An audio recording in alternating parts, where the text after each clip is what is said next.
သေသွားတဲ့ဆုံးသွားတဲ့ညီလေးကသူ့တငယ်ချင်းနဲ့ပြဿနာဖြစ်လို့ဆုံးသွားတဲ့ညီလေးကတငယ်ချင်းကိုထိလို့သွားချတာနော်တငယ်ချင်းကိုထိလို့ဆုံးသွားတဲ့ညီလေးနဲ့နောက်လူအဖွဲ့အယောက်20ပေါ့နော်ယောက်20ဖွဲ့နဲ့3ယောက်ဖွဲ့ပေါ့နော်အဲ့တော့ဒီဘက်ကယောက်20ဖွဲ့ဓာတ်နဲ့အရင်ထိုးတော့အဲ့3ယောက်ဖွဲ့ကမသေးပဲနဲ့အယောက်20အဖွဲ့တွေကနေပြီးတော့ဓာတ်ကိုသူတို့ဓာတ်ကိုပြန်ယူပြီးသူတို့ပြန်ထိုးပြတာဒီဘက်ချမ်းပေါ့နော်သေသွားတဲ့လူကအဲ့ပေါ့ထိုးလိုက်တဲ့လူကမှားလာလား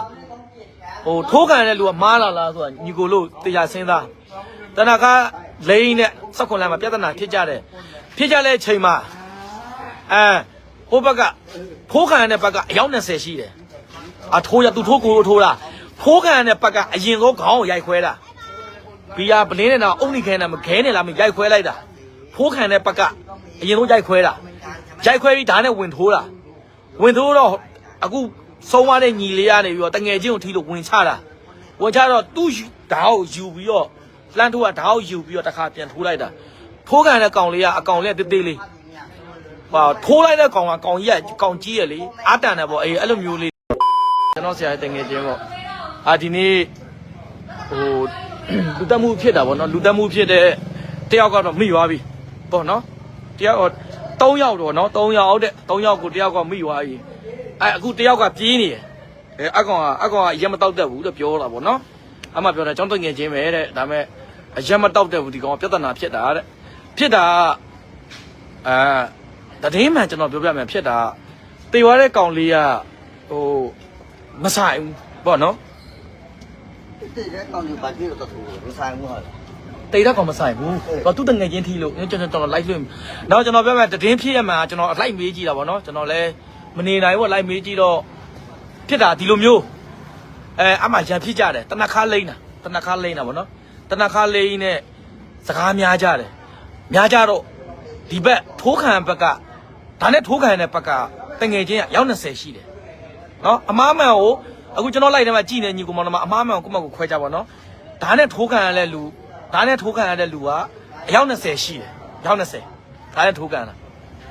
ဒီဘက်ကထိုးသွားတဲ့လူက3ယောက်ပဲ3ယောက်လား4ယောက်လားအဲ့လောက်ပဲရှိတယ်ပေါ့နော်ကရင်တယောက်နဲ့ဗမာတယောက်ပေါ့နော်ဗမာပေါ့နော်ကရင်နဲ့ဗမာပေါ့နော်ပြောမယ်ဆိုရင်လူမျိုးခွဲတာမဟုတ်နော်ဒါကျွန်တော်ပြောပြတာပါအဲ့တော့တနခါလိန်နဲ့ပြဿနာဖြစ်ကြတာတနခါလိန်နဲ့ဒီ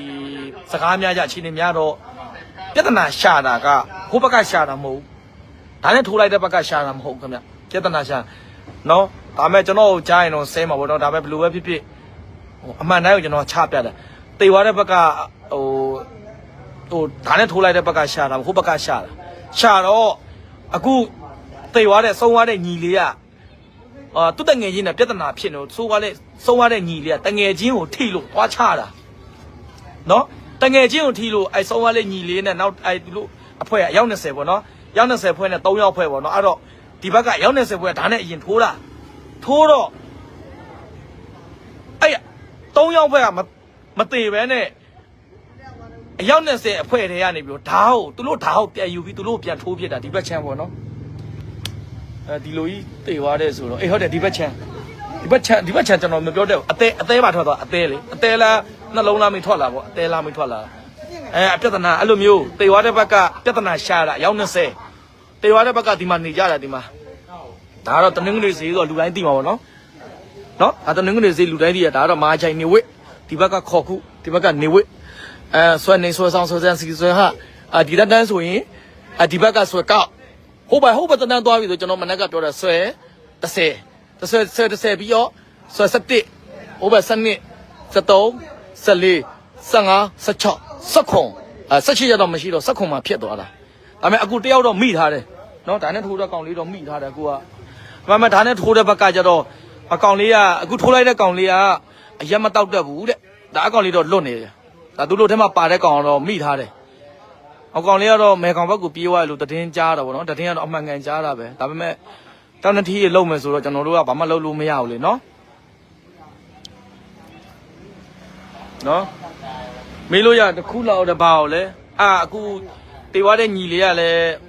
သူမိဘပေါ့နော်စိတ်တော့မကောင်းပါဘူးသူတို့လည်းကိုယ်ကသိတယ်သူတို့ကကိုယ်လည်းသိမှာပါတွေ့ဘူးတဲ့တားတယောက်ပဲရှိတယ်တဲ့တော့ကျွန်တော်သမီးတွေပဲ ကျွန်တော်မှကျွန်မမှာတားတယောက်တည်းရှိတာပါဆိုပြီးပြောတယ်စိတ်ထဲမကောင်းဘူးပေါ့မနက်ကလေနော်ညနေကလေစိတ်ထဲမကောင်းဘလို့မှမမမသိဘူးဗျပြောမယ်ဆိုရင်ထိုင်းကရေတိုင်းမှုဖြစ်တာလို့တခုခုဖြစ်ရင်ထိုင်းစေးရုံတွေကပလိတ်ကိုစောက်တာအမှန်မှန်ပလိတ်ကားနဲ့လေဒီကိုထိသွားတယ်မလားထိသွားလို့ရှိရင်သူဖုံရပလိတ်ကဟိုပါဘောနော်စေးရုံကနဲ့မြင်မြင်စေးရုံတင်သူတို့မတင်ဘူးလေဗျမတင်တော့အသက်ကထွက်သွားတာအမမတင်တင်မနဲ့သေသွားတာပေါ့နော်ဒါနဲ့ခုတ်ခံဒါနဲ့ထိုးခံတီးတာအဲ့လိုမျိုးကြီးအမှန်မှန်ကောင်လေးကအသက်ရှင်နေကျွန်တော်ကြည့်လိုက်မေးပြီးသွားပြီပေါ့နော်ဟိုစိတ်ဆိုးတာပေါ့ဘလို့ပဲဖြစ်ဖြစ်ဒီလိုဟိုဘက်ကပဲမရရင်ဒီဘက်ကပဲမရရင်ယောက်ျားချင်းပဲထိုးကြရိုက်ကြခွဲကြခေါင်းရိုက်ခွဲပြအမှဒါနဲ့ထိုးကြလွန်သွားရင်နော်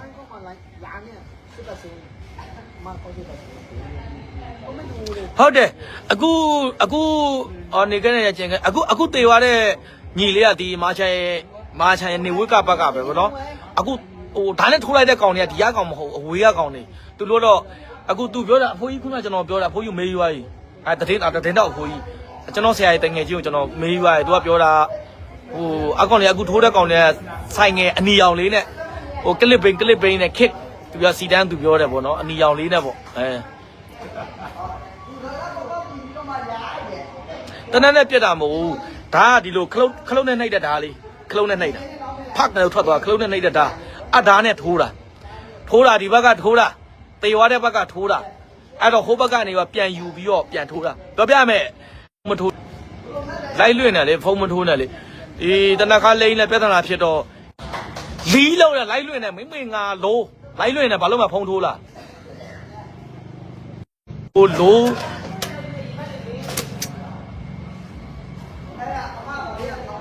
လိုက်လွင့်နေဘာလို့ဖုံးထိုးလားလိုက်ကြပါဖုံးထိုးနေလို့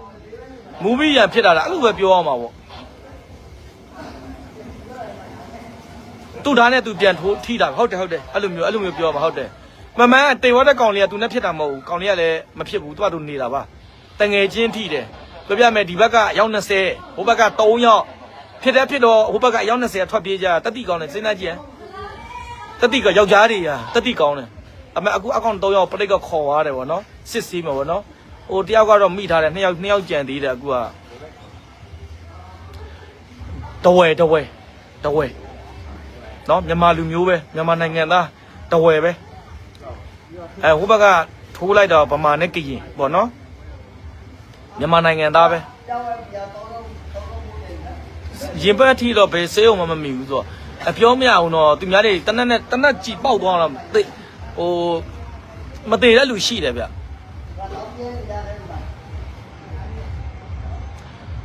စိတ်ကြီးပဲတဲ့3ယောက်နဲ့20ချတော့တဲ့3ယောက်ကစားအေးအဲ့ပဲကြီးကြကြီးပေါ့ဒါကျွန်တော်မေးရွားပြီအခုရဖြစ်တဲ့ကောင်လေးညီလေးကိုဘယ်နှယောက်ပါအခုစဉ်းစားကြည့်ဗျာတဲ့ဒီတော့တငယ်ချင်းတွေရတဲ့အယောက်20ဗျာဟိုက3ယောက်ဝိုင်းမလုပ်ဘူးတဲ့ဒါပေမဲ့3ယောက်ကခေါင်းကွဲသွားတယ်ခေါင်းနဲ့ကွဲထွက်သွားတယ်ကျွန်တော်ဗီဒီယိုဖိုင်ထဲမှာကြည့်တော့ပေါ့တကြံကစားတာပဲဘာဖြစ်လို့ဓာယူလာလဲအေးလို့ကိုမေကိုလိုးတွေကပြဿနာရှာကြလေပြီးမြန်မာတွေအခုပလိတ်ပတ်တာအခုပိတ်ခံတာပလိတ်ပြောတယ်ဟိုကဘာပြောသိလားနာမည်ထဲမျိုးရှမ်းဘာပြောသိလားခမောက်စဉ်းစားကြည့်ရဖမတဲ့ဒီမှာတဲ့ဒီဝေလာလေဒီဝေလာမှာတဲ့မြန်မာပြည်သားတွေဖြစ်နေကြတဲ့ဟိုမိုက်ရိုင်းတယ်ဗောပေါက်လို့ပဲပြောတာစုံတယ်ဟိုဘာပြောလဲကိုကနားထောင်တာဗောနော်ဘာပြောလဲဗောသူပြောသူ့နိုင်ငံလေကျွန်တော်နိုင်ငံသားတွေအားတဲ့ဟိုစေးကြောင်မိမရှိစုံတာပဲဗောသူများနိုင်ငံလာပြဿနာဖြစ်တာခမောက်စဉ်းစားကြည့်ရထိုင်းတယ်မပြောစရာလားသူတို့ပြောလဲပြောကြည့်စရာပဲနော်ကိုနိုင်ငံသားတွေကစောက်ကြည့်မှမကောင်းတာကြီးဘယ်လိုလုပ်မလဲတွေးဟုတ်တယ်တွေးတွေကတော့အိုးတွေးရအဲ့မနေတော့မဟုတ်တွေးတွေးလွန်သွားလို့ပြောအကြချင်းတတိရှိလက်နဲ့တွေတုံးဆရာမလို့ဘူးကွာထိုးစမ်းပါညီရဲ့ညီအဲ့လိုပြောလို့မရဘူးကွာဟို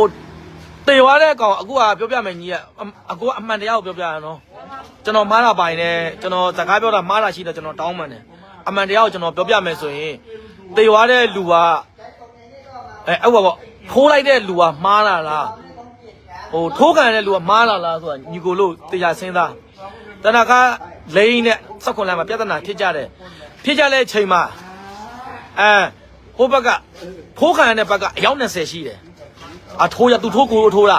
ဖိုးခံတဲ့ဘက်ကအရင်ဆုံးခေါင်းကိုရိုက်ခွဲတာ ဘီယာပလင်းနေတာအုံနေခဲနေမခဲနေလားမရိုက်ခွဲလိုက်တာဖိုးခံတဲ့ပတ်ကအရင်ဆုံးရိုက်ခွဲတာရိုက်ခွဲပြီးဓာတ်နဲ့ဝင်ထိုးတာဝင်ထိုးတော့အခု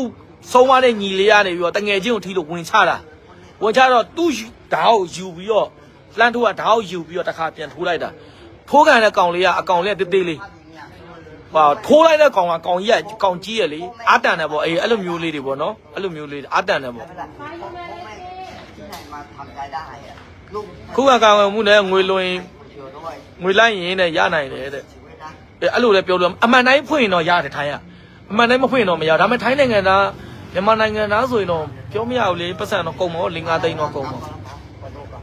ကျော်ဝနာတိကမကျလာတော့အဲ့ပြန်လာဟုတ်ကဲ့ဘာတူဟုတ်ကောင်ပြောပဲလေ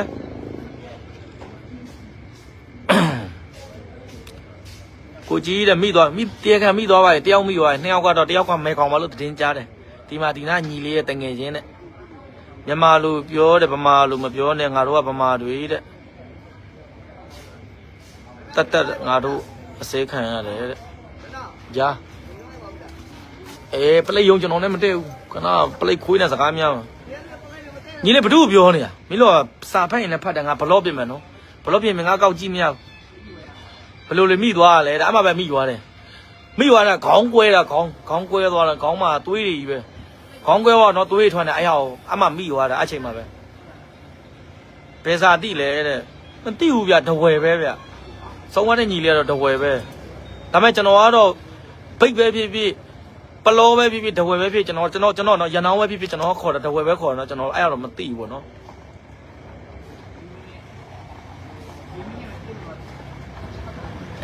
ခုခံပြီလို့ဖြစ်တာဟုတ်တယ်ညီလေးပြီးတော့တဝယ်မကြီးသိတယ်ဟုတ်တဝယ်မ